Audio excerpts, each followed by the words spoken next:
And what does the Lord require of you?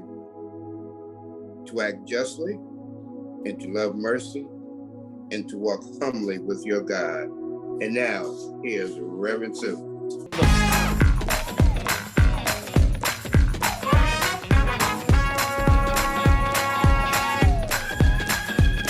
Got joy in my soul. God is in control. I got Satan on my trail, but I'm singing all is well. He's attacking every day, but I'm watching while I pray. No matter the attack, I won't turn. Good evening, and thank you again for joining us. This is our part 2, and we're still talking about the Supreme Court ruling in reference to this whole abortion situation. It's fired up, and the most important thing is very critical that we get information, that we don't become so blind to what's really happening right here under our nose. So again, we have Dr. C.R. Gibbs, and Dr. Gibbs is again, he's a historian. He's one of the best, I think, that we have right here in this country. We are so fortunate to have him right here, located here in Washington, D.C. He's a graduate of Howard University, and he has over 6 books that he published and co-author as well. And we thank him for being a part of our session again to continue the conversation about what's happening here, right here in the United States, that affected all of our lives, and that's on abortion. Dr. Gibbs, thank you for taking the time again to join us in part 2 of what's happening here in Washington, D.C. and throughout this country, and it would affect the world, for the decision that was made with the Supreme Court on June 24th, 2022. Yeah, thank you very much, Reverend Sue. I'd like to begin by reminding our listeners and viewers that when we look at quote unquote industrialized societies, it's probably helpful for us to consider the fact that while abortion remains technically illegal in Germany, the penalties are not enforced. If the pregnancy poses a risk to health, a result of a sexual crime, or the procedures carried out within the first 12 weeks, after mandatory counseling, the law isn't going to bother you that much. But all of the countries of Europe have been shaken up by what's happening in the United States. It appears as though many of them want to get to that spot where the stigma is removed, where it is a part of a rational health plan, but it's hard to do that. It's certainly hard to do that. We have to reflect on the history of this country, and we have to better understand that we ain't always been where we think we are today.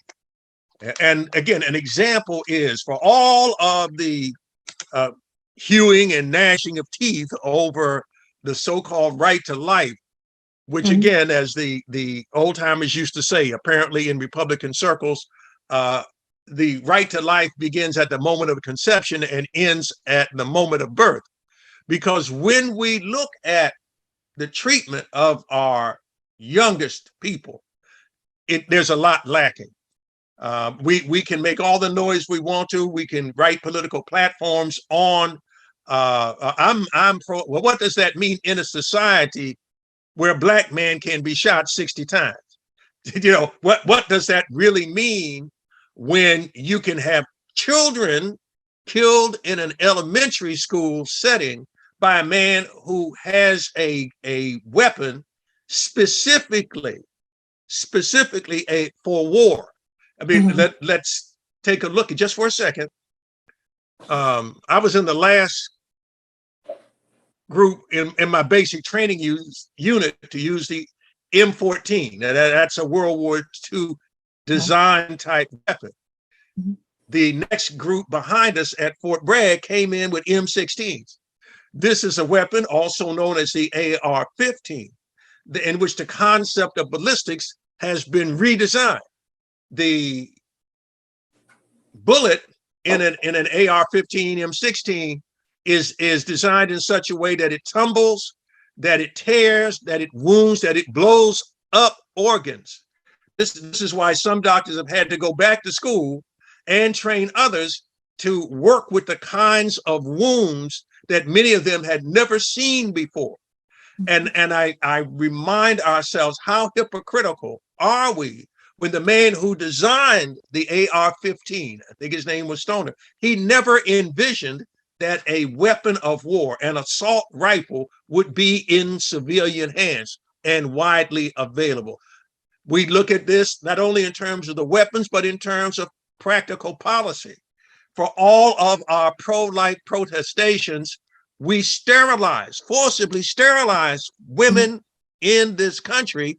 Certainly it was primarily female, and I'm not talking about 18 nothing, but by the 1930s, the primary victims of forced sterilization in this country were women. So sterilized in mental hospitals, sterilized in ways that, because people thought that they were loose, quote unquote. There's an old-fashioned word for you. So you could be sterilized as just for those kinds of things. Virginia was a leader in there, and it would be a case coming out of Virginia, the Buck case, that would lead to the Supreme Court overturning sterilizations. But again, we have to look at, for years, if you were poor, if you were Black, if you were deemed loose, if you were deemed mentally defective. And this American policy was looked at and then later adopted by Nazi Germany in terms of using it for the Jews and other undesirables in Nazi Germany. So in Nazi Germany, 400,000 people were sterilized, 400,000 children and adults, mostly Jews and other, again, undesirables. They would be people like gypsies and other things, using a 1933 law modeled after the laws of the United States. So how dare this country get up on their hind legs and we all would know you ain't. No, you have not. But until we deal with these dark corners of American history, we're going to have people that are misinformed and led along by their noses by a history in which much of the truth has been removed. Whew, I tell you, and I went back thinking about a while back, there was a group of teenagers, and I guess they were active when it came to active in sex way back when. And they went to the hospital, and every last one of them had some type of device inserted so they would not get pregnant. Through those devices, they end up actually having hysterectomies over and over again and for the Black community.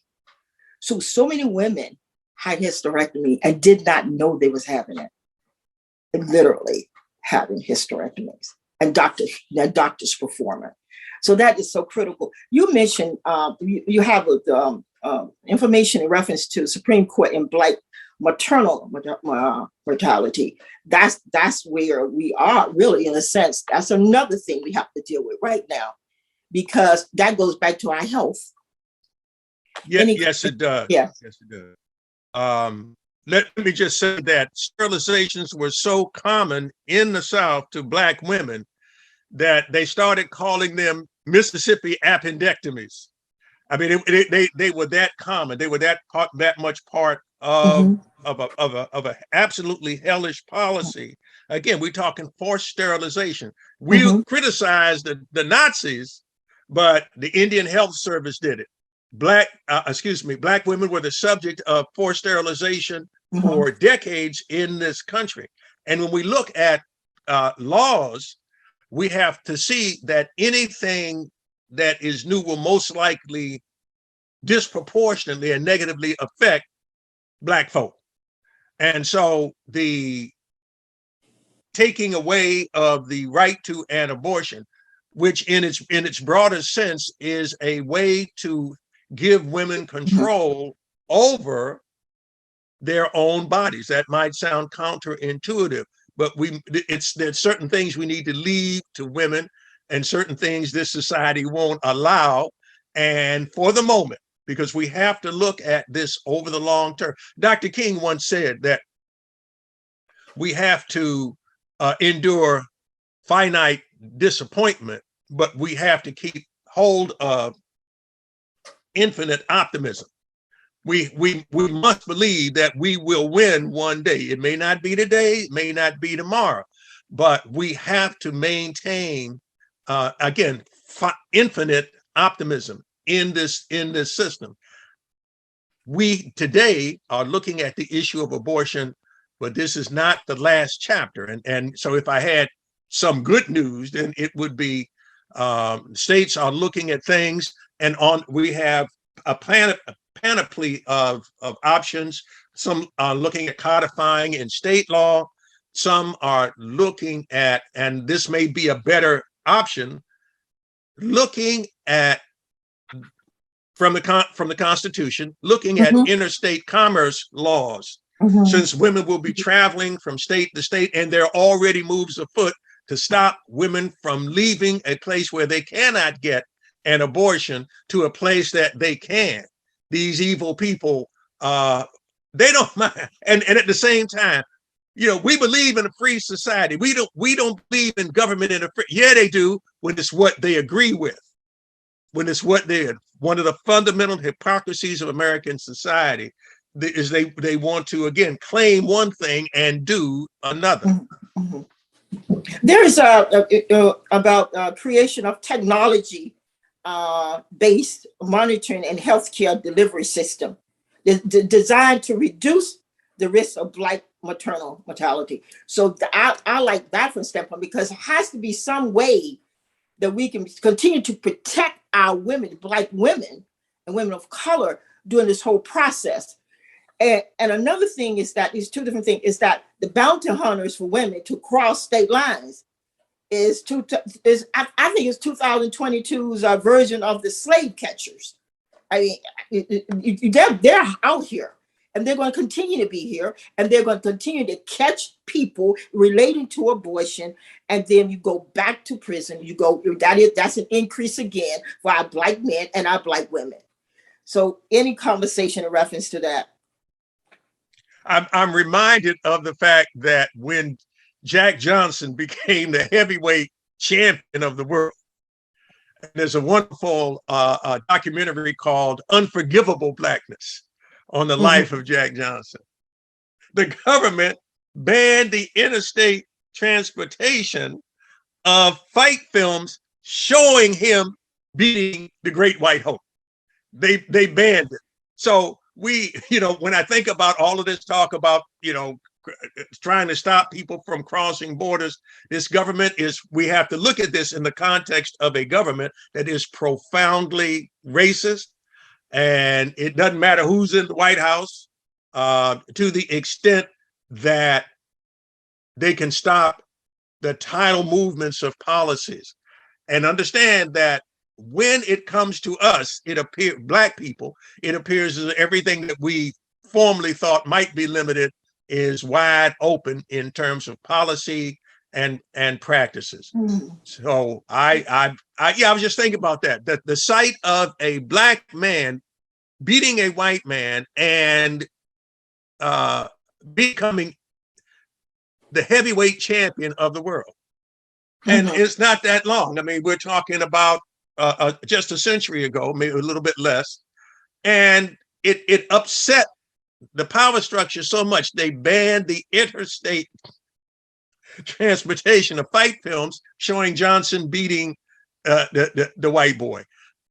We have got to undo the noose of the partial history that our children are given. And one of the ways that we can do this, one of the things that we can do, and again, it's in Deuteronomy, I want to say 32:7, I might be a little off on that, is we must tell the children from day one, don't let them go to school and let that be the first exposure to Black history. Don't put that in this system's hands. Don't put that much power in their hands. from the time that they come out, even if they haven't learned to talk, you picturize in their baby, in their bassinet, you put up pictures of positive Black men, women, and children. You introduce them, you dunk their heads into stories of Black excellence so that they are not. And I think I said this last time, the young man that I met at Benjamin started middle school. And at the end of my presentation, he said, Mr. Gibbs, he came up out of his seat and said, I never thought Black people did anything. This is the work of the system. We must work against that evil system. And the same is true when we come to abortions. There are women, there are Black women who have come together. We often, again, don't give credit to the Black people who stand together. Mr. Rogers, bless his mother's heart, always, he said his mother's always told him to look for the helpers. Look for the helpers in a calamity, in a catastrophe. Look for the people that are helping. This is what we must do as Black people, because Lord knows we are in a calamity / catastrophe.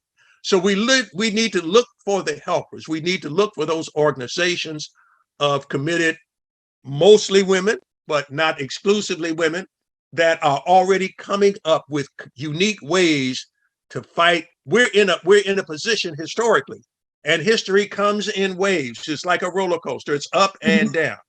We're in a downstroke in terms of where we are in this society, and racists appear to be in the ascendancy, but that's not always going to last. That is not always going to last. We need to be prepared for the next up, and we need to do that beginning yesterday. We need to do that beginning yesterday. If we do these things, it will help us prepare. The last thing I'll say on this is, look how long the Republicans prepared for this day. We can directly trace back what happened in the Supreme Court to measures taken 10 and 15 and nearly 20 years ago. This is what we must do as a people. And I understand we don't want to get along with. Yes, all of that's ingrained. It's been injected. But if we call ourselves even remotely conscious, look for the helpers. Look for the helpers. Look for people who are already doing something along those lines and join them in their crusade.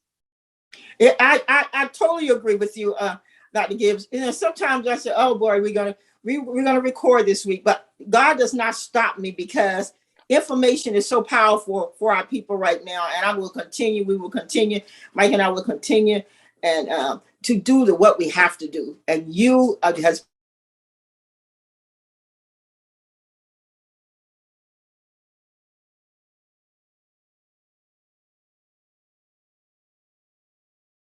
where's the Bible? Is that everything? God is so powerful. Everything we think about is in the Bible. It's there in the Bible. So it's our creativity and believing in God and guiding us to do Bible study, but incorporate history in your studies, because we have to. And back to the pictures. Have the pictures at our churches. Have the pictures at our homes. Have the picture in our playgrounds. Wherever we go, have those pictures. Have those stories. And now, if you don't have a book in the house, then tell your own story. You have history. Get your grandparents together. Get the older people. Let them come together and tell history. We gotta have history, because if we know our history, we'd be upset about the abortion, but we would know exactly what's happening. And again, going back to just a little bit about the Juneteenth, and I have to say this about you. You came to the Department of Agriculture over 30 years ago, talking about Juneteenth. I turned so many people, I never heard of it. Years ago, Juneteenth, what is that? But look at what happened. Took that long. And people started saying, oh, we celebrating June. We are commemorating Juneteenth now. Juneteenth has been there as long as we can think. But you as a historian, educated, so many people at the Department of Agriculture on Juneteenth. And we took that information and we educate our community. We educated our family about that. So I just wanted to say that to you. Thank you again for many years ago as a historian. you came and educated so many people in reference to Juneteenth. Well, thank you. I just want to say that we will have to be the first teachers. We are we carry, Black parents and grandparents carry profound ability to change the direction of the Black nation. And we have to be about that. We have to be about that. We can't, and one, it doesn't always have to be a book. Should be, because I'm like I said, I've told you more than once. I'm meeting young brothers. Man, I don't read. Well, brother, you need to read and learn. You may need to be careful about what you read and who wrote it, but you do need to read. You are not Superman, and a book is not kryptonite. We engage ourselves. We learn more when we read. So I want to remind our listeners to remind, and I'm not trying to make it unfunny. Take the opportunity. If you don't do it any other time, and you should do it at church, as you just said. You should also do it at family reunions. Yes. You talk about the history. People say, well, Mr. Gibbs, and I said this before on your show, and thank you for giving me the opportunity to do so. Where do we begin when it comes to the history of our struggle? Start with your family. If you don't know your family history, grab one of the elders that's still there. If you have no elders to use, do the genealogy. That's hot right now in our community. Go back and trace. Yes, it is. There are ups as well as downs. There are low points, but there are also high points. And the fact that this is your own blood, that we, again, are not creatures created by other people just from 1776, that we go back before there was a United States, before there was a Europe, and tell the stories coming all the way down to today. We have to show continuity. The educational system is not going to show you continuity. Doesn't interest in that. This is why I'm meeting children who think Black people first appear in the history page in slavery, then they disappear, come back in the civil rights movement, and then disappear again. We got to stop that. But these are things that we can do.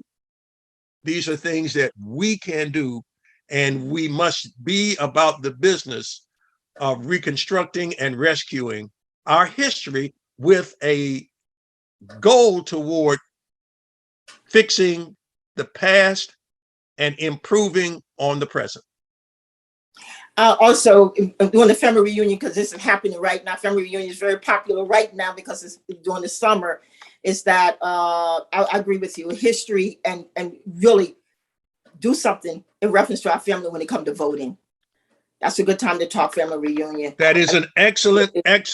I mean, we're looking at the Supreme Court because they're not done. Understand? Okay, two branches of government are running the show right now, and they're not done. When you have Justice Thomas say, we're not done, that we're going to look at privacy rules. They're going to look at anti-gay rules. They're not done. And he might think, and I've said this before, that they're going to stop at interracial marriage. I don't take anything from them. They want to take it back to the good old days for them. And so there's nothing that they're taking off the table. The fact that they said in this decision, well, now we're done. We're done. We not. You believe that, like you believe the 3 Supreme Court justices that told the senators, oh no, we stare decisis. Stare decisis. That's the principle that certain things are precedent. They are established law, and we are going to observe them. They didn't do that. They lied in order to get on the court, knowing that in their first great opportunity, they were going to overturn Roe versus Wade. That was what they were put up there for.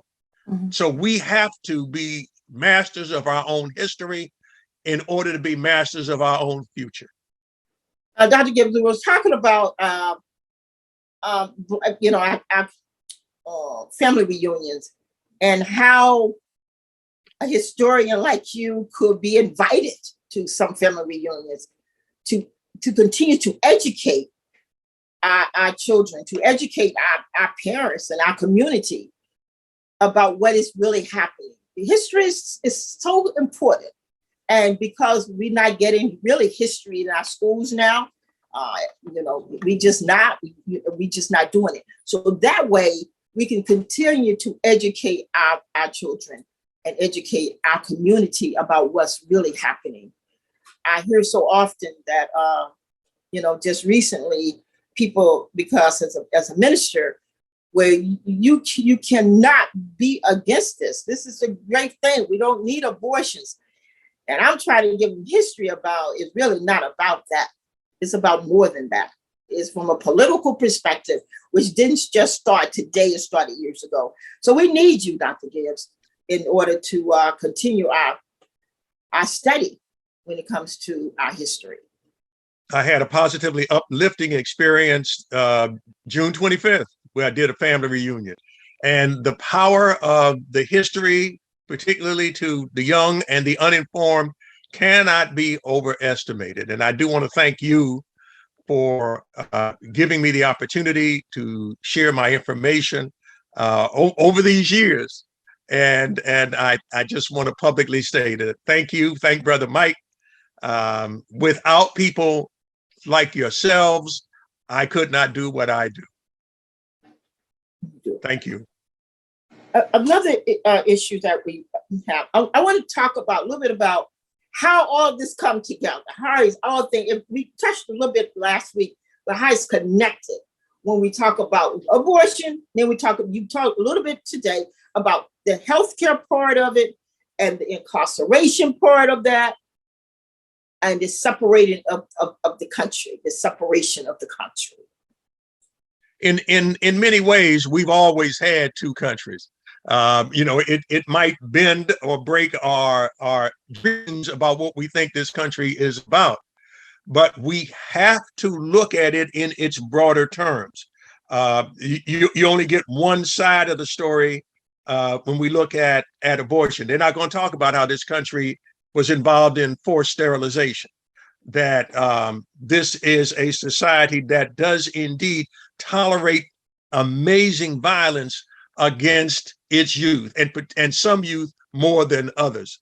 When we look at a system of white supremacy, when we look at the system that attempts to keep us in ignorance, it is constructed in a way that does in fact fit together to maintain a certain superiority of one group over everyone else.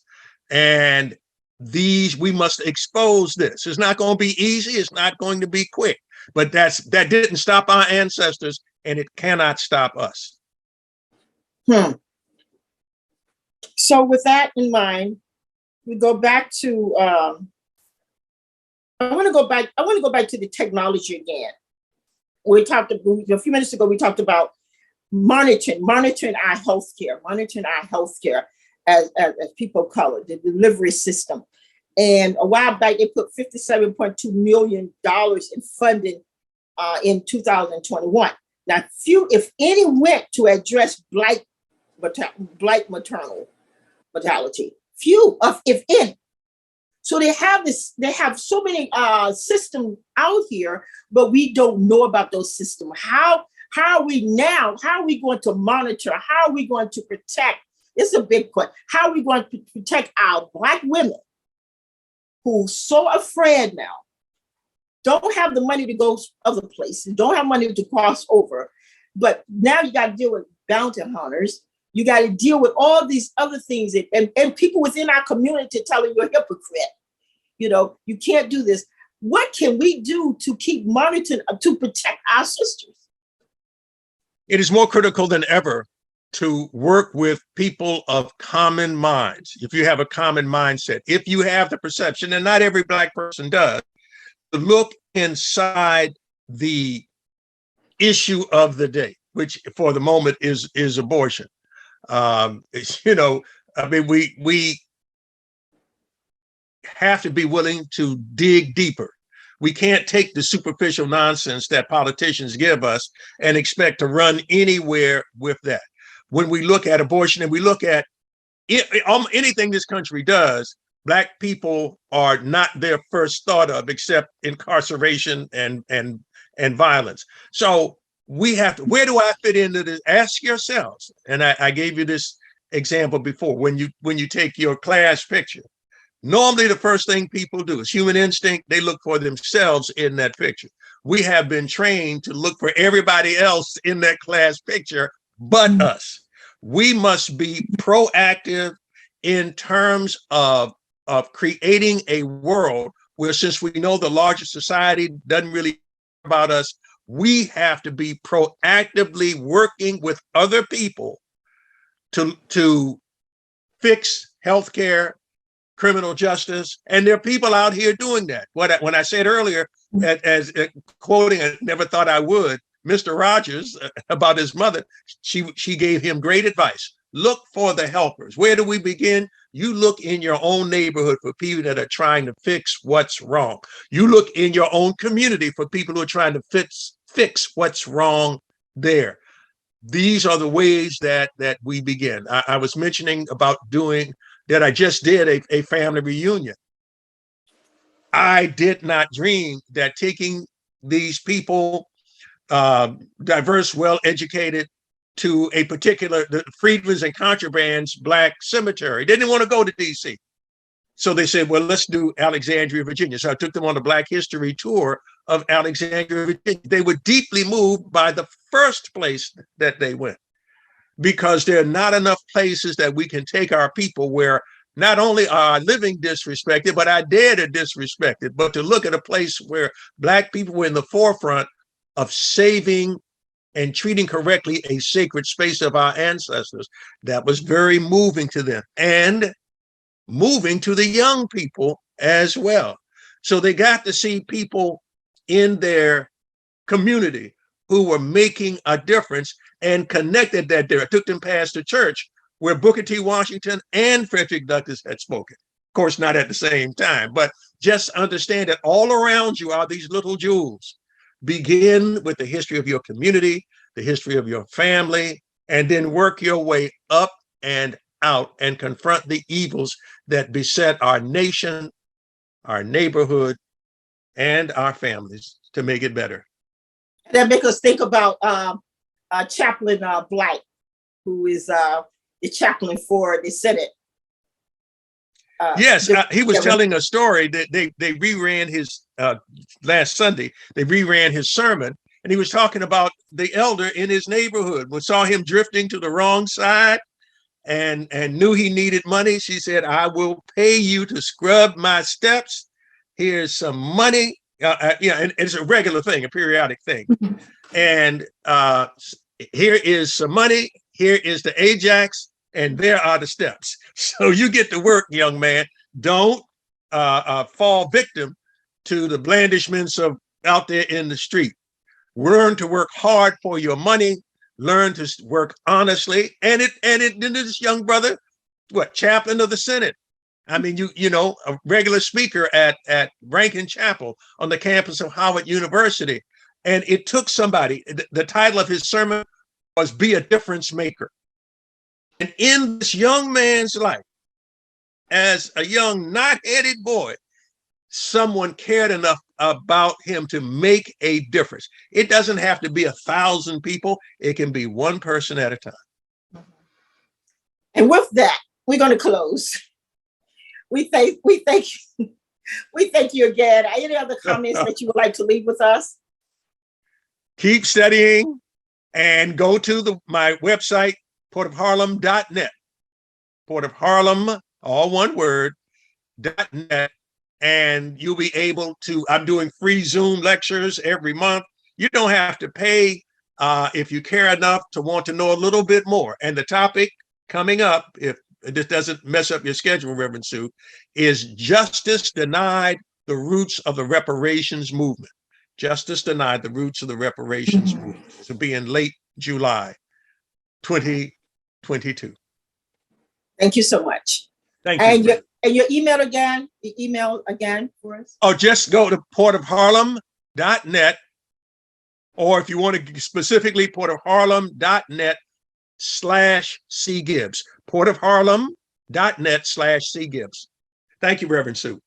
Thank you so much. And for our listeners, we thank you again for listening. And like we said, it doesn't take a whole lot, but do something. Just do something.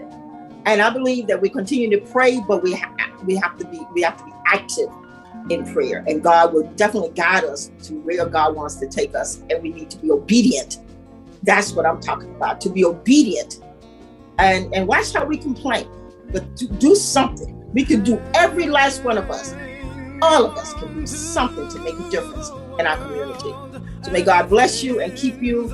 And thank you again, Dr. Gibbs, for being that outstanding historian that we are so blessed to have among us at this particular time in our lives. May God bless you. Things are moving fast.